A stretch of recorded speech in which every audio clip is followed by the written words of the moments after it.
Imagine you own a store at a mall that has a market share of 90% in India's retail industry. The mall is pretty much the reason your business runs. And one day you find that your outlet just doesn't exist in the mall anymore. Poof, gone, vanished.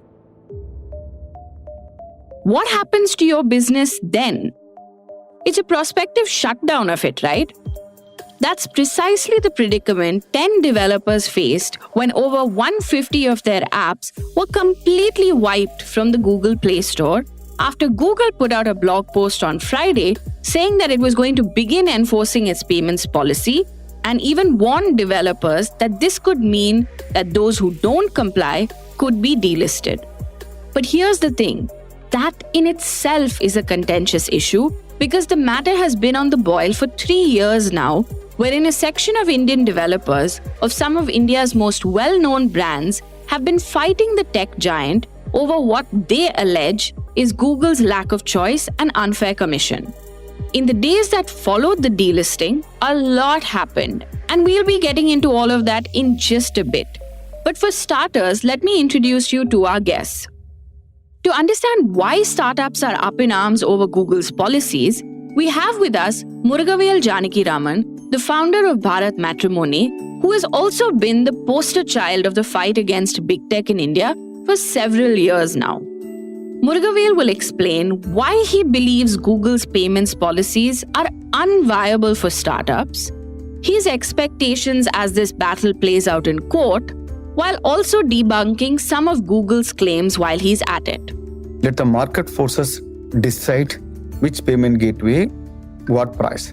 Let Google provide a compelling payment gateway. Let the user adopt. What you don't want is it being enforced to set off app developers. He's also joined by Rahul Rai of Axiom 5 Law Chambers, who specializes in antitrust investigations and contentious competition litigation. Rahul will provide us with the macro picture of what exactly is happening the world over when it comes to Google and this commission's matter. He'll also tell us why he believes the search giant's policies aren't in violation of the CCI verdict, and also will shed some light on whether Google was in the right to enforce its policies before the matter was heard in the Supreme Court. This model actually does more good than harm, in my opinion. It's perfectly in compliance with the order because the order did not mandate Google in any manner to reduce its commission. Stay tuned because this is going to be a power-packed episode. It's Thursday, March 7th. I'm your host, Diya Rekhi, and you are listening to Google versus Apps, a 3-year-long battle only on the Morning Brief from the Economic Times.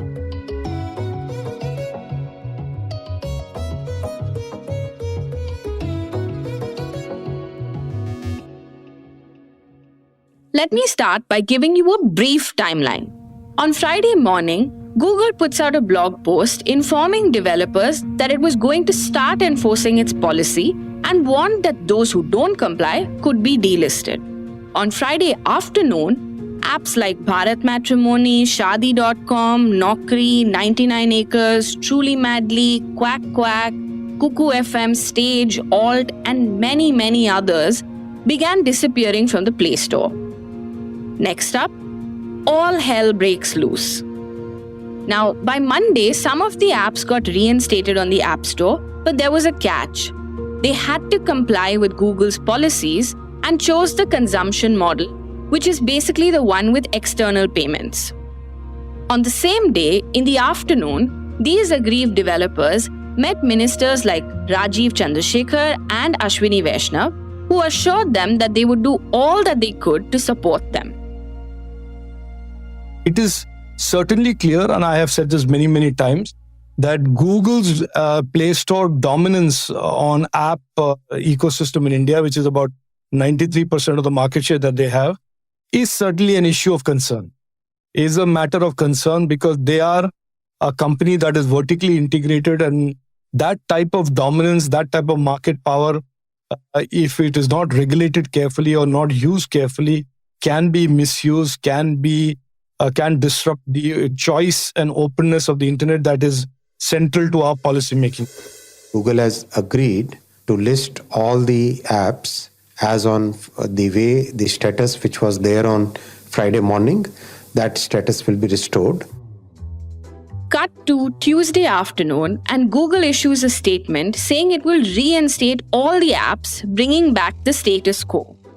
Now, here's an important point. At the center of the row between the technology giant and Indian internet companies is Google's billing system. Google had initially deployed its own billing system, the GPBS, under which it charged a commission of 15 to 30% on in-app payments. Like I said, this is a battle that's been brewing for 3 years. And in fact, it's the offshoot of a larger global battle, one that's being fought by Epic Games and Match Group in the US and Spotify in Europe. In India, a bunch of app companies under the umbrella of ADIF, or the Alliance of Digital India Foundation, took umbrage to Google's billing system and filed a complaint in the CCI, or the Competition Commission of India, in October of 2021. The CCI came out with its verdict in 2022, and this battle has been playing out since in multiple fora now. The CCI, the Madras High Court, the Delhi High Court, and now even the Supreme Court. Through all of this, there's one term that you should be familiar with: User Choice Billing, or UCB, which is what Google introduced as part of its compliance with the CCI verdict.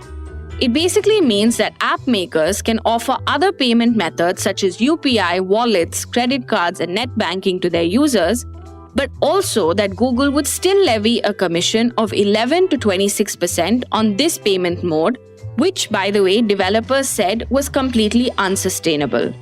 Why? That's precisely what we asked Murugavel. But before that, listen in to what he had to say about his first reaction when all of this came to a head. It came in a way shocking for us, because while the issue has been going for 3 years, it was not that we are not protected. We are protected by CCI, we are protected by the various courts. Only that recently that Supreme Court said, while the prima facie that while the CCI looked into the matter, and they picked up the case. There's hearings happening sometime this month. So we thought, okay, till the outcome of decided by the CCI or Supreme Court, Google will not take this kind of adverse measure. What came as a surprise was that the email came Friday sometime. Within a couple of hours, all our 180 or 160, 170 apps were deleted. We were completely out of business by end of Friday. Imagine Friday and the Saturday, Sunday. And then, I think as we speak, it's still some of the apps are not back yet.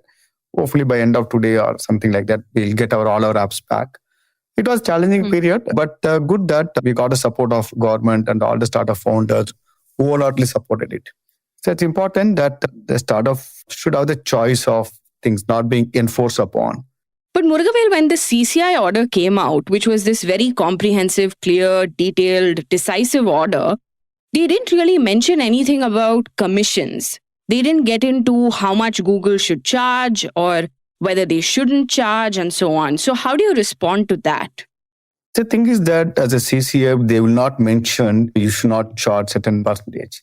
But you have to look into it. But as a dominant player, Google has almost 95-96% market share. When somebody has that kind of market share, and they should not be forcing company to adopt certain thing at a disproportionate price. Let me read out the Google that CCI verdict. The 2 points. Google shall allow, not restrict any app developers using third-party billing processing services. Correct. Shall not take any discriminate or otherwise any adverse measures against such app for using third-party billing. This is point number 1. Okay, these I'm reading verbatim from the order.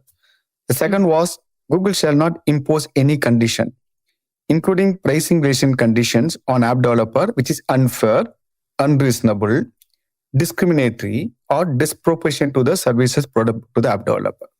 Very simple. The Google billing payment system, it's completely discriminatory. Why discriminatory? Because it's limited only to the companies which are offering digital goods and services. Google doesn't provide any special benefits for companies operating digital goods and services. The same service of Play Store being provided to, say, Amazon, Uber, many companies, B2B or maybe on e-commerce, so many companies. These companies probably may consume a lot more of Google, but these companies are not being charged anything. They've been not being enforced on Google billing payment system. Only digital services company that includes, say, jobs, edtech, matrimony, entertainment, media company.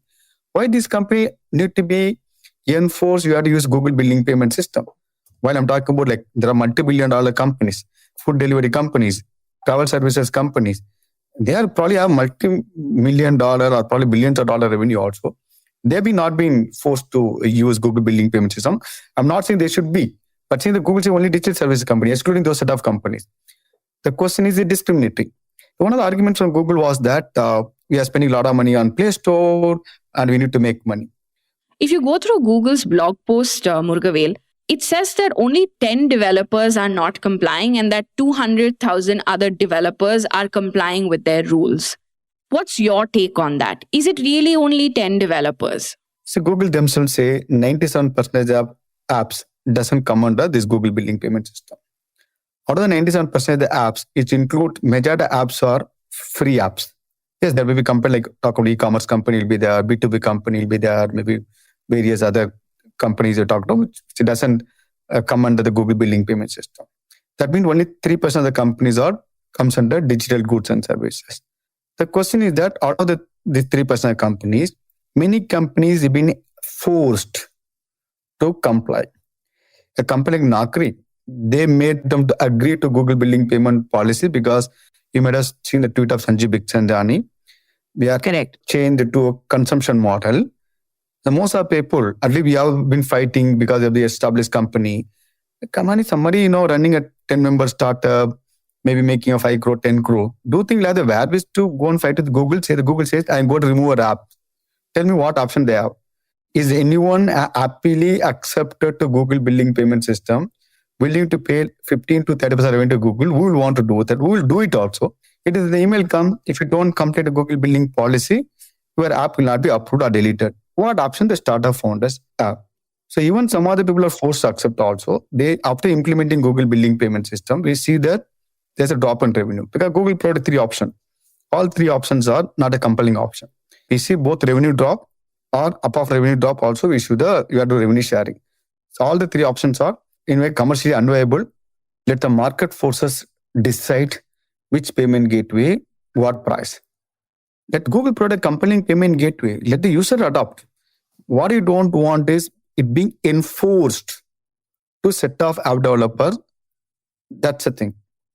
Coming to something that you and I have spoken about before as well, which is that, an alternative sort of ecosystem so that there is no over-reliance on Google. There was this idea that came out of an ONDC of the App Store, right? Was that something that was discussed in your meetings with the ministers on Monday?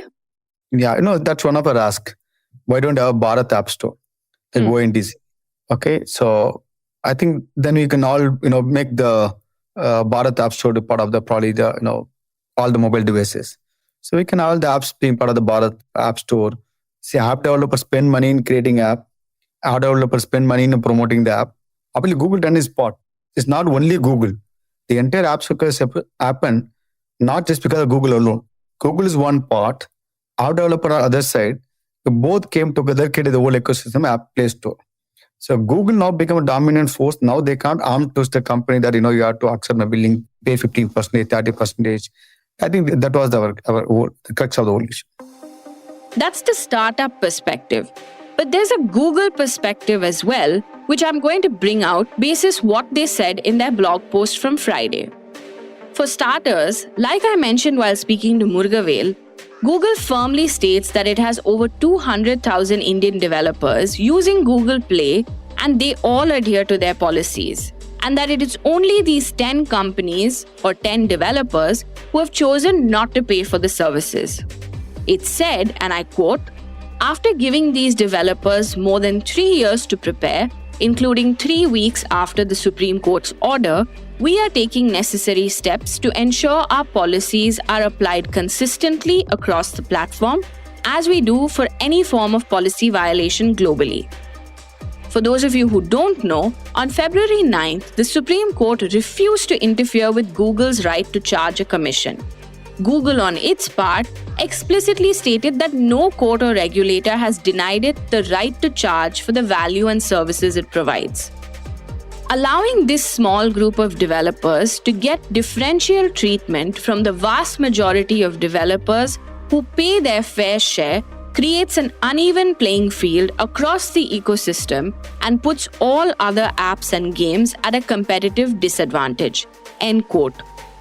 It went on to add that it charges a service fee for developers to sell in-app digital goods to sustain its efforts and claim that only 3% of developers in India sell these digital goods or services and therefore need to pay a service fee. It also said that a vast majority of developers pay 15% or less, which is the lowest of any major global app store. In fact, it even went on to say that less than 60 developers on Google Play are subject to fees above 15%. So now, startup perspective, check. Google perspective, check. Legal perspective, let's get that ticked off too. For that, we have with us Rahul Rai, who will explain what all of this means from a competition lens. Let's begin by asking Rahul if Google was right in enforcing its policy before the Supreme Court hearing that is expected later this month. Should they have waited? Are they bound to wait? Let's find out. So the way Indian legal system operates is that every enterprise has the freedom to trade, subject to reasonable restrictions that the law may impose. Given that there is no protection, then as a plain matter of law, there is no restraint on Google from taking the steps that it took. We have millions of homegrown applications, and a vast majority of them are free. They benefit from the design of the App Store operated by both Google and Apple, where applications which are free only pay a basic amount of, in the case of Google, I read that it's about $25 to get listed. And after that, it's a free run. They don't need to pay a single penny. Effectively, what is happening is that Google is still able to make some money by charging people who are making money by being on its platform and letting everyone else have the benefits of being on the platform without charging any fees from them. So if we zoom out and look at the overall benefit to the Indian economy, a vast majority of applications which are free are available to 1.2 billion people for no cost because Google doesn't charge anything. And it's only those who make money off the platform need to pay a certain commission. Now, given this backdrop, let's answer the question that is 26% or is 11% an appropriate amount? This is an extremely difficult question to answer. Why so? Because someone has been hardworking, innovating, risk-taking, and based on that, they have landed with a product or service which is liked by customers, for which there are fewer competitors. And therefore, they are in a zone where they are trying to reap the rewards of their hard work. So can anyone step in and say that, you know what, I'm going to cap the rewards of your hard work because I think 11% is too high or 26% is too high? It's tough to do so. In the Indian context, it has happened, but it happens in the case of, for example, utilities. For example, roadways, where the government grants a concession. And because the government has granted a concession, it secures the ability to agree to a certain fixed remuneration or a cap on the remuneration that the utility operator can charge. So in the context of antitrust, European Union and India are, and there could be other jurisdictions, but to my knowledge, they are the two leading jurisdictions which in the text of their statute have a provision called unfair pricing. Okay. And European Union, dating back perhaps 3 decades, had in one particular case held that very high prices could be unfair if they have no reasonable nexus to the underlying economic value of the product. This test was imported by the Commission in a case involving automobile parts manufacturers. Now, even in that case, the CCI stopped shy of trying to figure out what was the underlying economic value of the product, because it's not just a cost plus method. It is cost plus a profit estimate plus the reward for the risk taking that someone took.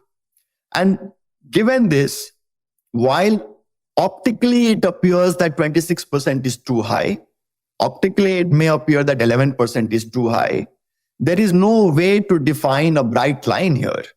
That's one part.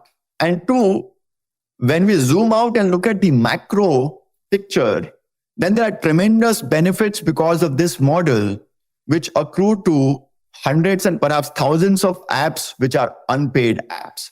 So if you are to seek my opinion, if I have to sum it up, then I might be pained as an app developer to pay 26%. But in the context of Indian economy, this model actually does more good than harm, in my opinion.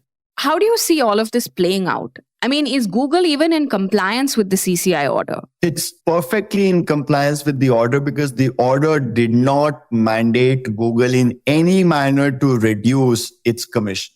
Right. Now, to answer your first question, how do I see this playing out? For the concerns that I highlighted, those concerns will weigh very heavily on both the CCI and courts. We are a country which has tried to make a strong departure or break from the past.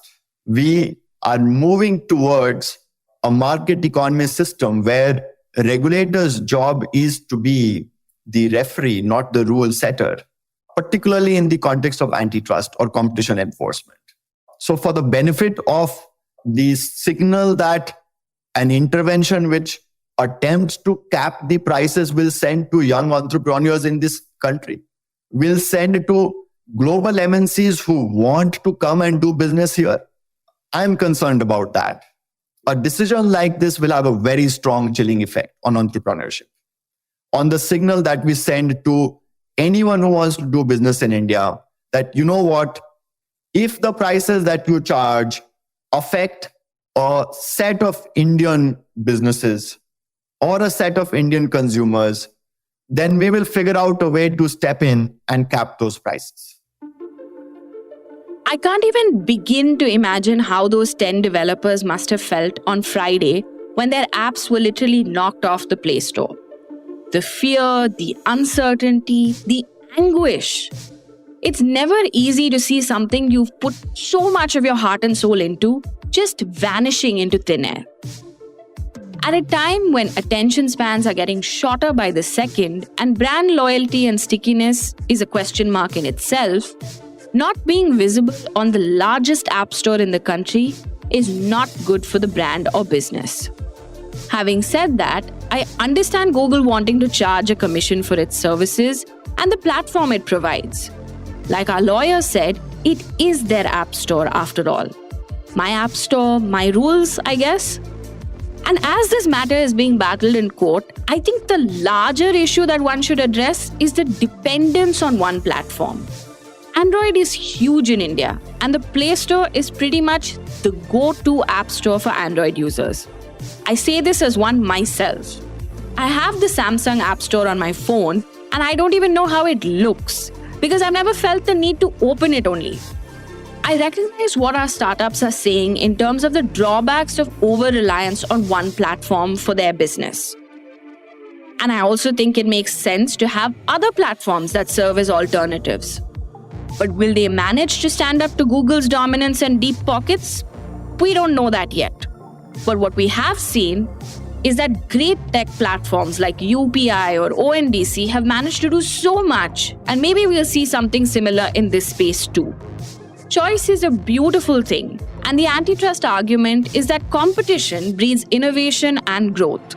If not anything else, we can hope that all of this will lead to a more seamless and enjoyable app experience for us as consumers, a thriving environment for startups to grow their businesses, and also for market leaders to fairly monetize their products.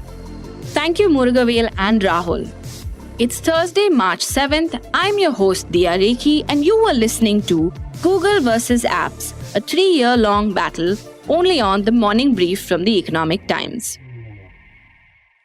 This episode was brought to you by sound designer Indraneel Bhattacharjee and Rajas Nayak and producer Vinay Joshi. Executive producers Anupriya Nair, Anirban Chaudhary and Arijit Burman. Thank you for listening, and if you like this episode, do share it on your social media networks. Do spread the word. All new episodes of The Morning Brief drop every Tuesday, Thursday, and Friday. It streams on Amazon Prime Music, JioSaavn, Spotify, Apple, and Google Podcasts. And of course, ET's own audio platform, ET Play. All clips used in this episode belong to their respective owners. Credits mentioned in the description.